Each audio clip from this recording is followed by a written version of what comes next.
convidar a missionária Irene, que vai trazer a palavra do Senhor ao nosso coração. Como tem sido precioso fazer parte dessa obra na Romênia. Deixa eu te ajudar aqui com a bandeira já, que a gente já ajusta aqui, ó. Isso. Aí, ó.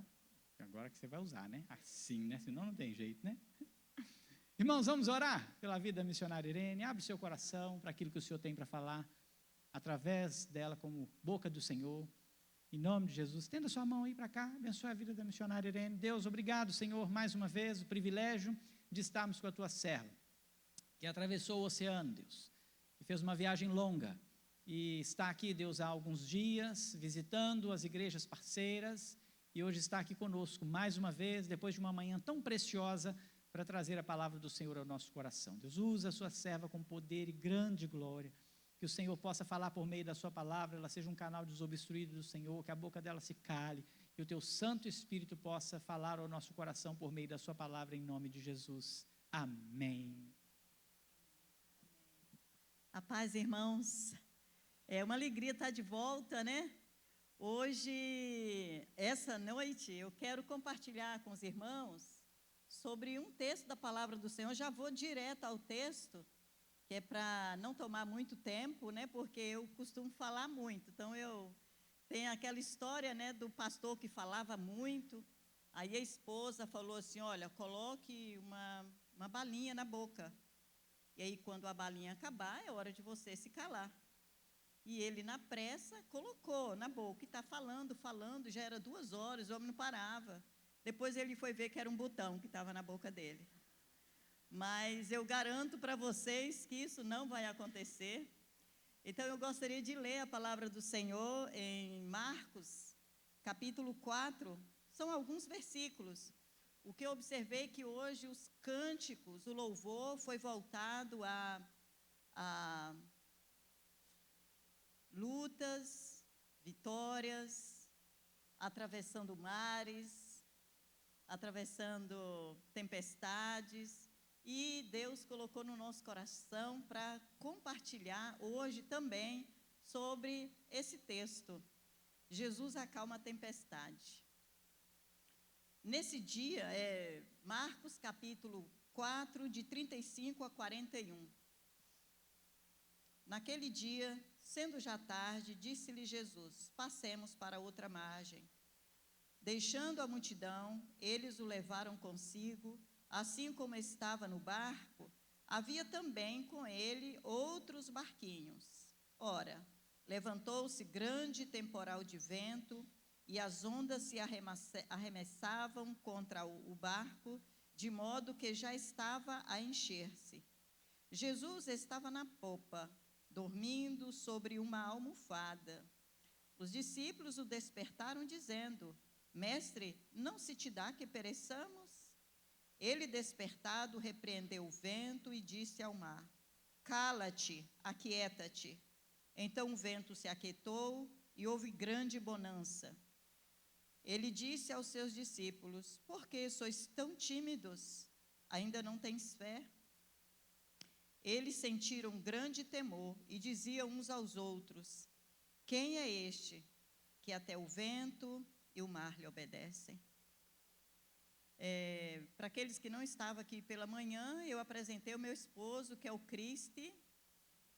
Uma irmã me perguntou se, quando nós nos casamos em 2000, eu casei o primeiro, o civil foi na Romênia, que é para participar a família, e o religioso foi aqui no Brasil, porque a minha igreja, irmãos, quando eu cheguei estava tudo preparado, eu tive um casamento de rico, eu costumo falar, a igreja, muitas flores, tudo, até o vestido, eu vim só 7 dias antes do casamento, e até o vestido já estava preparado. Então, Deus realmente tinha resolvido me casar. Então, quando Deus resolve, você não tem nem outra alternativa. Então, está ali o Cristo, por favor, amor, se levante para aqueles que não estavam de manhã te conhecer. Esse é o Cristinel, e nós temos 2 filhas, que é a Priscila e a Lídia. Bom, esse texto, voltando ao texto que nós lemos, o que eu peguei aqui foi as dificuldades do mar da vida. As dificuldades que nós temos todos os dias, todo instante. De manhã eu perguntei, tem alguém aqui que não tem problema? Ninguém levanta a mão, porque todos passam por algum tipo de dificuldade, por algum tipo de luta. O Novo Testamento menciona o mar da Galileia, que mais se assemelha a um lago com cerca de 20 quilômetros de comprimento, 12 quilômetros de largura. É conhecido por suas tempestades frequentes e violentas que aparecem quase do nada. Rajadas de vento do norte sopram fortemente ao longo do Vale do Jordão, e como a costa do leste ela se eleva a 600 metros acima do nível do mar, cria-se então um efeito de túnel. Assim, quando menos se espera, a tempestade rompe e a navegação torna-se extremamente difícil e perigosa. Mas o que nos interessa falar sobre o mar da Galileia? O que nos interessa falar sobre as tempestades? Queridos, eu coloquei algumas lições aqui que nós podemos tirar, porque o texto nos mostra um evento que ocorreu neste mar. Em outros lugares, esse mesmo mar é conhecido como Genezaré ou Tiberíades. Aqui, o mestre com seus discípulos se encontra diante de uma prova extraordinária, uma prova especial.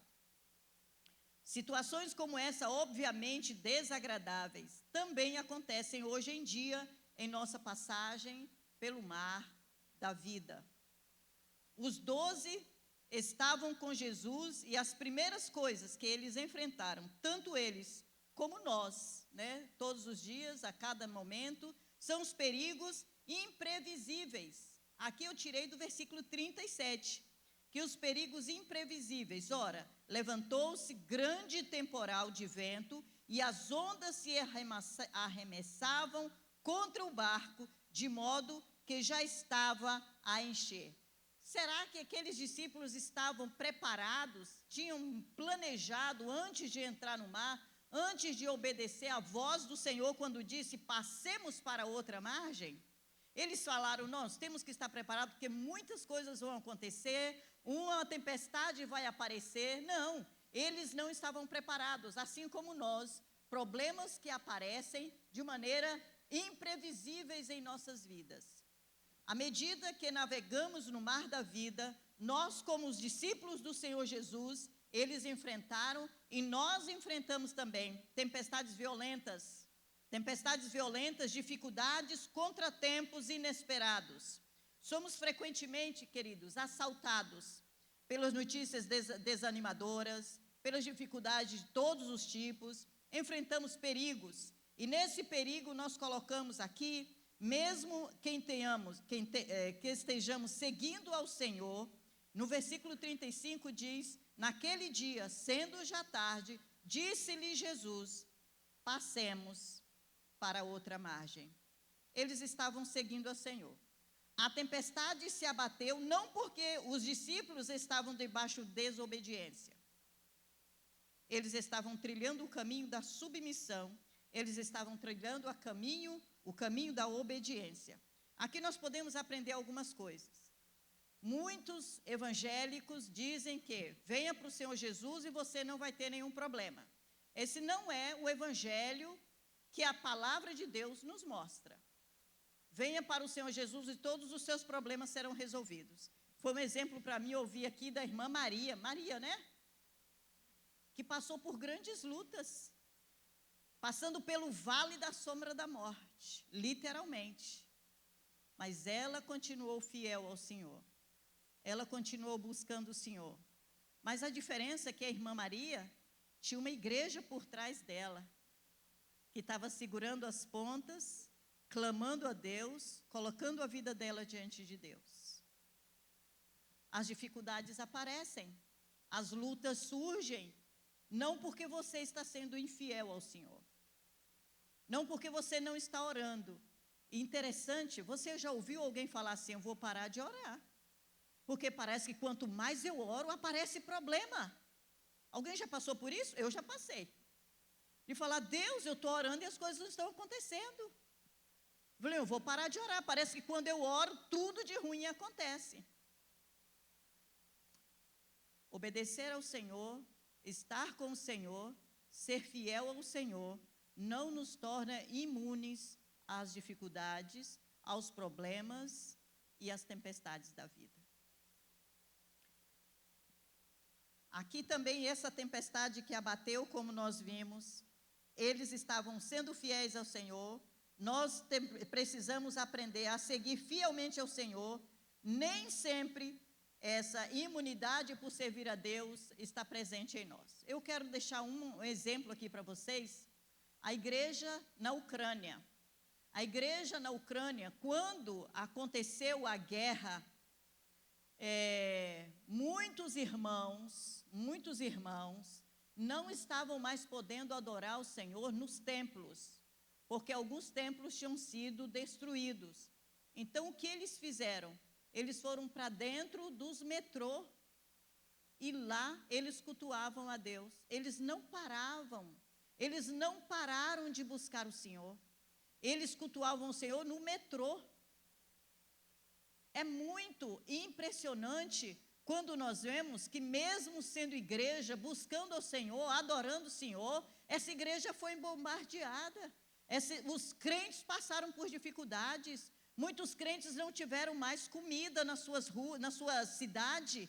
Nós, a igreja da Romênia, fizemos muitas campanhas.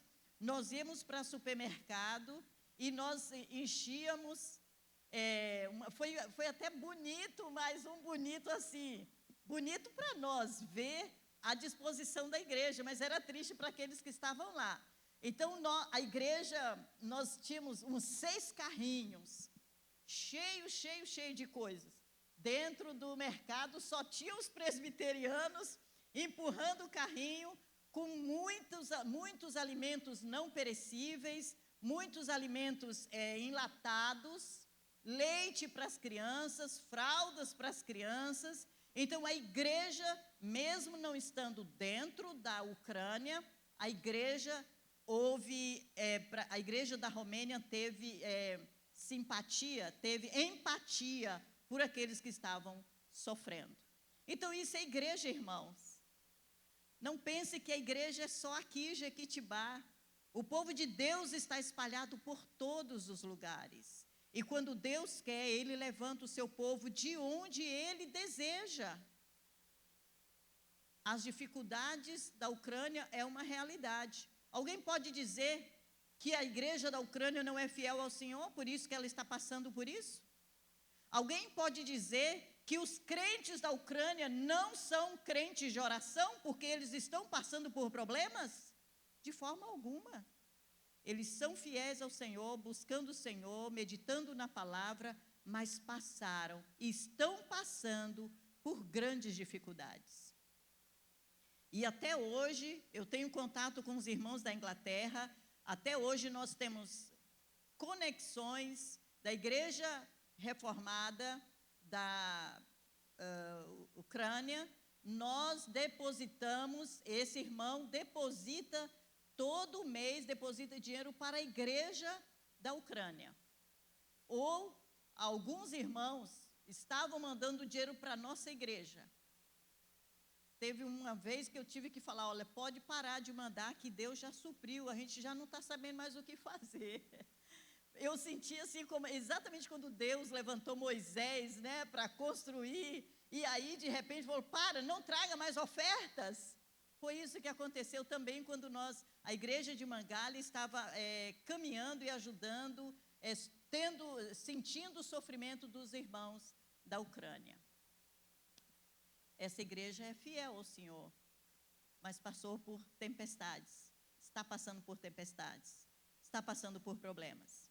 Então, quando você vê um irmão ou outro passando por dificuldade, você não fale, tenha fé e vai orar. Tem muitos que falam isso, ora com fé, o irmão está tendo fé, mas ele está passando por aquela dificuldade. E eu digo a vocês aqui, não porque eu não passe por problemas, eu também estou passando por problemas na minha família, mas eu sei que no momento de Deus, grandes coisas Ele fará. E eu quero encorajar você, mesmo que você esteja passando por lutas, por dificuldades, por tempestades, acalma o teu coração, acalma a tua alma, espera no Senhor, continue sendo fiel a Deus. Não pense nunca em desistir, porque a caminhada para o céu é árdua. Não é fácil não, irmãos, entrar no céu. É fácil, pastor, entrar no céu? Não é fácil. E isso, Deus não está nos chamando para pagar promessas, para fazer tantas coisas, ter tantos métodos para alcançar o perdão de Deus. Não. É difícil porque você tem que se renunciar cada dia, renunciar a você mesmo e buscar mais a Deus, esvaziar mais de você e se encher mais do Senhor. E esse o encher do Senhor nos custa muitas coisas, porque para ser fiel a Deus, você tem que renunciar. E renúncia não é fácil. Abrir mão de alguma coisa. Às vezes Deus nos chama para abrir mão até de algumas pessoas. Não é fácil, mas sempre vale a pena. No final você vai ver, olha, o que Deus fez. Pensei que não ia conseguir, mas Deus me deu forças. Continue nesse mar da vida, segurando, pedindo ao Senhor para te sustentar. Então, quando nós temos esses tipos de problemas, o cristão pode ser assediado por perigos e problemas, mesmo quando faz a vontade do Senhor, mesmo quando estejamos juntos, aqui, juntos ao Senhor, né, aqui no versículo 35 e 36, naquele dia, sendo já tarde, disse-lhe Jesus, passemos para outra margem. Deixando a multidão, eles o levaram consigo, assim como estava no barco, havia também com ele outros barquinhos. E é interessante que nesse barquinho, nesse mar, não é você sozinho que está sofrendo, tem mais gente do teu lado que está passando por problema, tem mais gente do teu lado que está precisando de uma palavra de conforto. Não existe ninguém sem dificuldades, mas tem um que tem mais coragem, mesmo quando passa por problemas, de chegar e falar, olha, eu estou passando por isso, mas Deus vai me dar vitória e vai te dar vitória também. Vamos aprender a nos encorajarmos. Aqui diz que o Salvador estava com eles, mas a presença do Mestre não o salvou da tempestade. A presença de Jesus não salvou os discípulos da tempestade, mas a diferença é que eles passaram a tempestade com Jesus. Eles passaram as lutas com Jesus. Essa faz toda a diferença. Se esperarmos nunca ter dificuldade por sermos cristãos, estamos nos enganando. O Senhor nos ensina lições que jamais esqueceremos nas lutas e em meio às tempestades. As lutas e as tempestades é como se você estivesse num campo universitário e cada dia você está passando por coisas, mas no final você vai pegar a sua graduação. No final você vai ver que tudo que você fez, tudo que você passou, o Senhor te sustentou.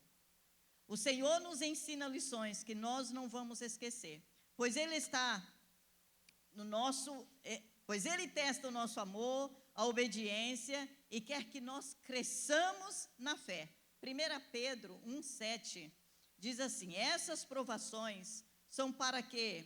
São para provar da vossa fé, muito mais preciosa do que o ouro que perece, embora provado pelo fogo, redunda para o louvor e honra na revelação de quem? De Jesus Cristo. Tudo que passamos tem um propósito. Deus não faz nada sem um propósito. Você não está aqui porque você quis estar aqui. Você está aqui porque o Senhor te trouxe aqui. Aprendi que quando, uma vez nós estávamos um pouco desanimados, que tinha pouca gente, aí uma pessoa falou, olha, quem está aqui são as pessoas que Deus determinou na eternidade que estivessem aqui. Então, Deus determinou desde a eternidade que você estivesse aqui hoje. Nada é por acaso. Nada é por acaso. Nós não servimos a um Deus do acaso. Nós servimos a um Deus que é soberano. Nós servimos a um Deus que pode tudo. Nós servimos a um Deus que escreveu todos os dias da nossa vida e determinou cada um deles. O Deus que tudo pode é o Deus que nós servimos. Não fomos salvos para permanecermos os mesmos, como crianças, levados pelo vento, levados por doutrinas, levados pelos problemas, levados pelas dificuldades. Hoje eu não vou na igreja, porque quando eu entrei na igreja, o irmão que me recepcionou não deu aquele sorriso, mas eu vi que ele sorriu para o outro que estava na minha frente. Então, olha, esse irmão não me ama. Eu não vou para a igreja porque o pastor beijou a filhinha daquele irmão, mas nunca beijou meu filho. Queridos, é hora de nós nos amadurecermos. Essas coisas acontecem, se você quer saber. São coisas pequenininhas que faz a gente se afastar da graça de Deus. São coisas pequenininhas que vai... Quando, vocês já viram quando quer implodir um prédio? Coloca-se dinamites na base, não é assim? Coloca-se dinamites na base do prédio. E vocês já viram, eu já vi. Vocês já viram como, quando destrói o prédio? Quando ele cai totalmente no mesmo lugar. Mas aquele prédio foi colocado dinamites em lugares estratégicos. E muitas vezes o diabo está colocando dinamites na nossa vida, no nosso relacionamento com os nossos irmãos, no nosso relacionamento em casa, no nosso relacionamento com os colegas de trabalho, até mesmo conosco mesmo. Eu sempre falo, Deus, me livre de mim mesma. Porque nós precisamos saber que nós não somos fáceis. Nós somos pessoas difíceis, somos pessoas complicadas. Mas temos um Deus que pode transformar na raiz essas dificuldades. Então, não permita que o diabo coloque dinamites na tua vida, afastando você do Senhor, afastando você da comunhão com os irmãos. Não permita. Quando você identificar uma, antes de você ser explodido, exploda através do poder da oração. Vamos buscar o Senhor enquanto podemos achar. Um outro exemplo que eu sempre penso, que às vezes nós somos irmãos em Cristo, mas às vezes existe algum tipo de perseguição, mesmo nas igrejas. E isso também precisa ser retirado. Quando eu era menino, falava como menino, como diz o Paulo, pensava como menino, mas depois que eu cresci, eu deixei as coisas de menino. Por isso, Deus usa as tempestades, na família, no trabalho, no casamento, nos negócios, na igreja. Precisamos aceitá-lo como vindos do Senhor, a amadurecer a nossa vida. Portanto, queridos, quando na tempestade estamos com o Senhor, o Mestre aparentemente, diz aqui o versículo que nós queremos ler, o versículo 38, Jesus estava na popa, dormindo sobre uma almofada. Os discípulos o despertaram, dizendo, Mestre, não te dá que pereçamos? Aparentemente, o Senhor não estava afetado pelas dificuldades e pela tempestade que estava quase destruindo aquele barco. O Senhor estava dormindo. Ao invés de confiar no Senhor, os discípulos tiveram medo. Assustados, entraram em pânico e foram tomados pelo medo. Medo, eu quero falar para vocês um pouco sobre medo que nós passamos na Romênia. Hoje de manhã falamos um pouco sobre as ameaças de guerra. Quando começou, o prefeito colocou anúncio em todos os lugares para prepararmos os lugares de refúgio. caso venha bomba sobre nós. E todos começaram a preparar, limpar. Os missionários, que eram recém-chegados, entraram um pouco em pânico. E falou, a igreja não tem bunker, o que a gente vai fazer? Tem o comum que a prefeitura tem na cidade. E nós começamos a ficar preocupados. Uma missionária entrou em pânico, ligou para alguém da embaixada, e o pessoal da embaixada falou, olha, cada um tem que se cuidar, caso aconteça, nós vamos retirar vocês daí, não se preocupe. Então, todo mundo foi ficando assim, cada um pegando umas informações. Mas nós temos na nossa APMT uma cláusula, que se eu morrer lá, não vai ser transladado o meu corpo.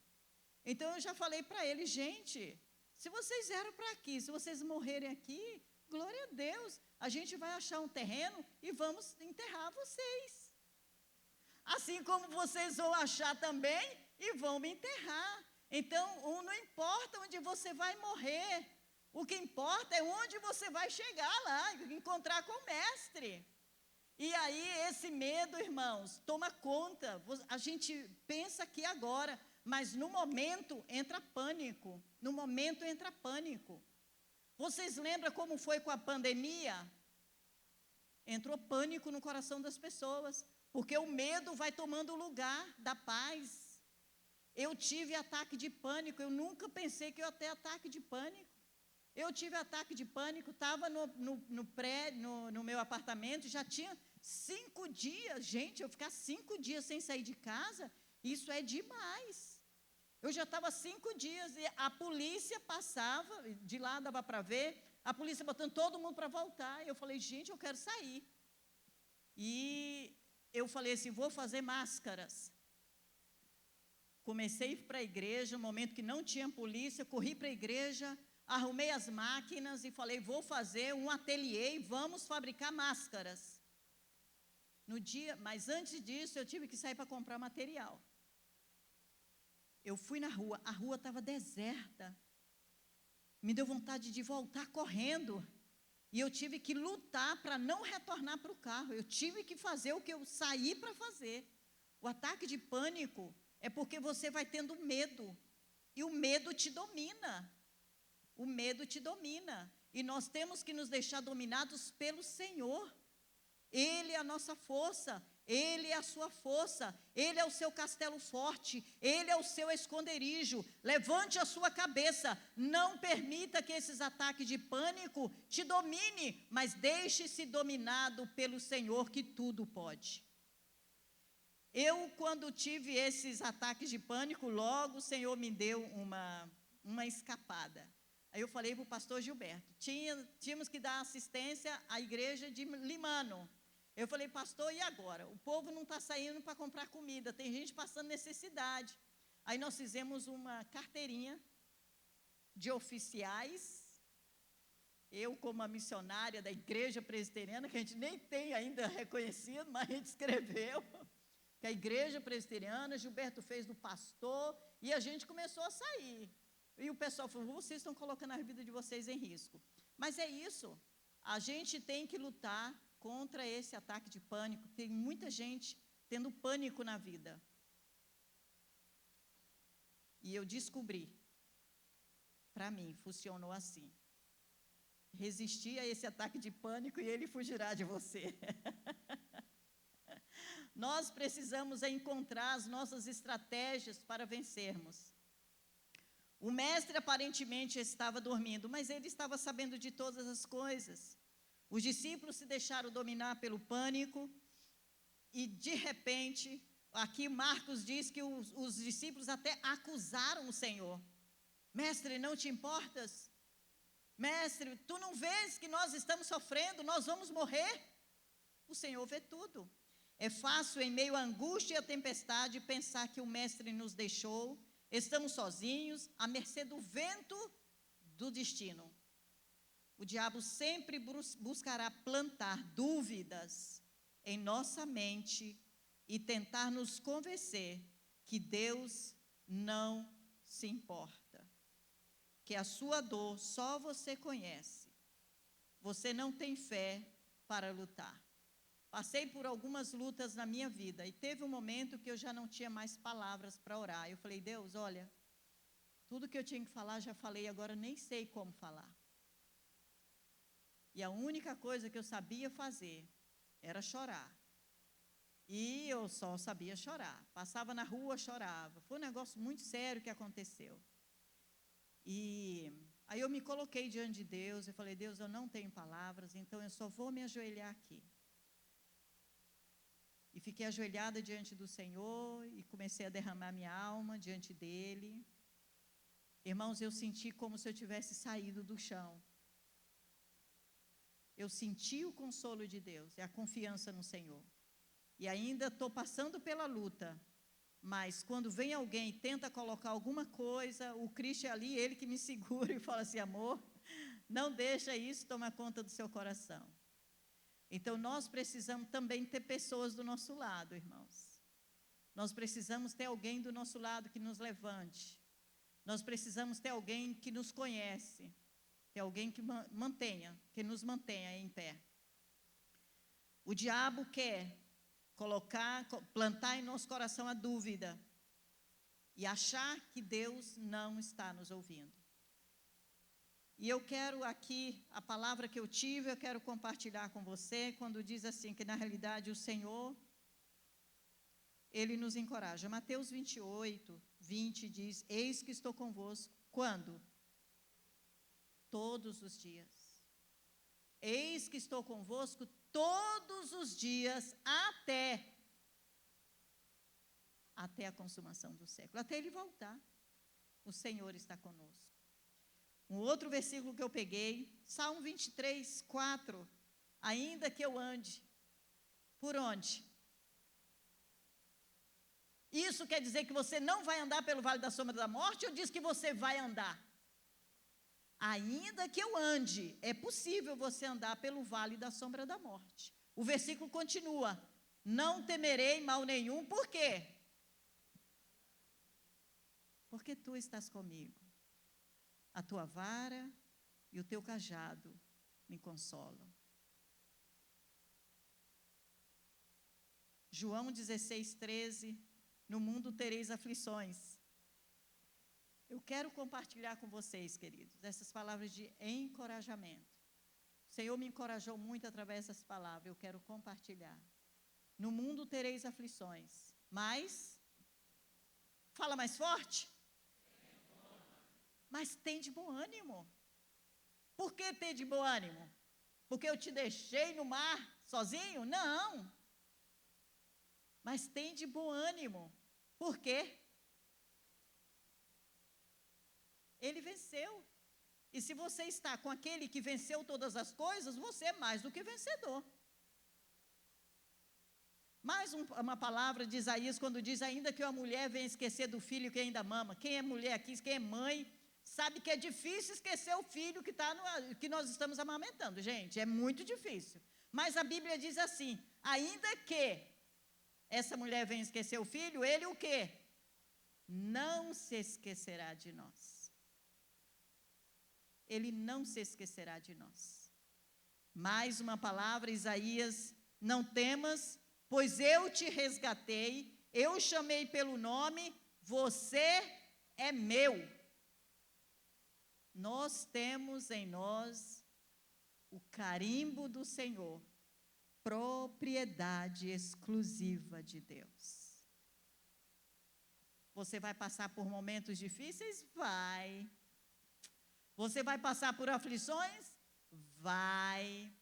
Você vai passar por tempestades? Vai. Mas não vai passar sozinho.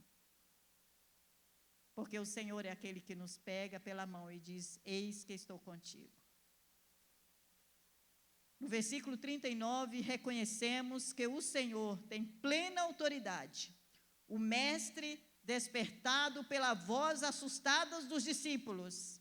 Versículo 39, ele despertando, repreendeu o vento e disse ao mar, cala-te, aquieta-te. Aquieta-te, cala-te diante do Senhor. Essa é a voz que nós precisamos ouvir todos os dias, a voz do Todo-Poderoso.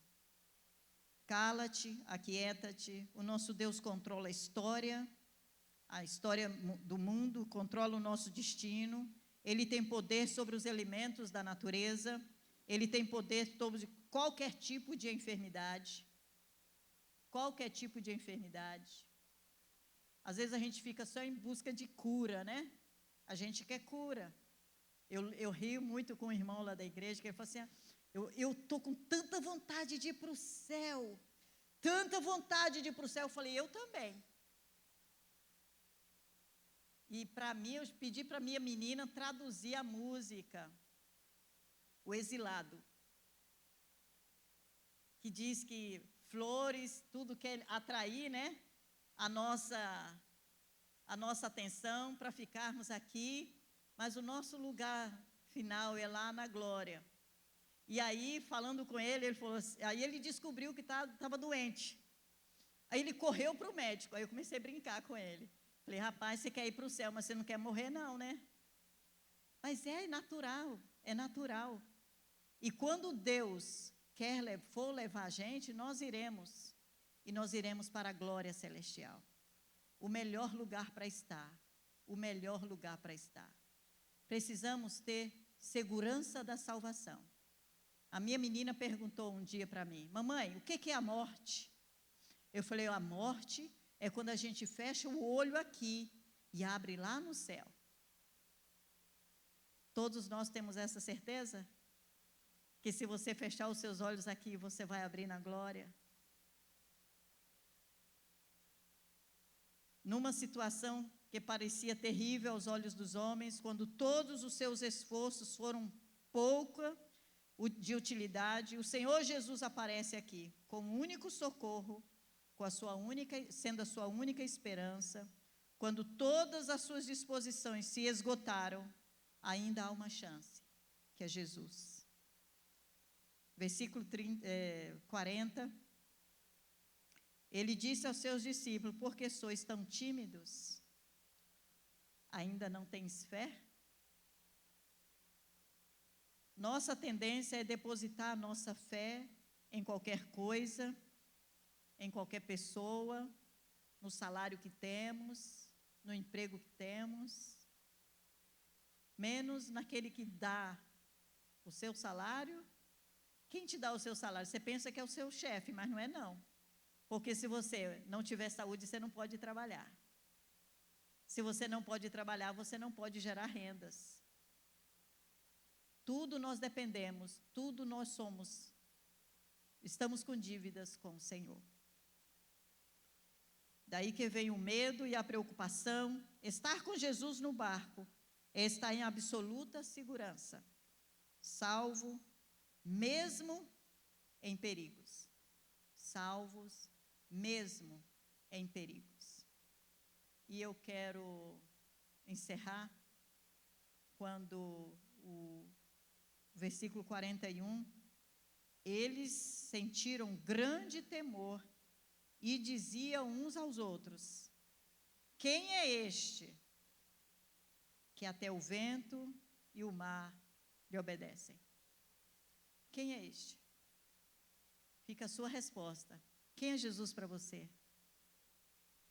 Ele é o Filho de Deus? Ele é o Salvador do mundo? Ou Ele é o seu Deus, o seu Salvador, o seu Senhor, o seu amigo, o seu refúgio? Quem é este que até o vento e o mar lhe obedecem? Ele é o Santo dos Santos, o prometido libertador, o resgatador, o Santo de Israel, o seu amigo, o seu Senhor. Amém? Que Deus aplique a palavra dele no seu coração e que você tenha essa semana caminhando com o Senhor, louvando o Senhor, adorando o Senhor, e não permita que as dificuldades e as tempestades da vida te afaste do Senhor da tua vida. Amém?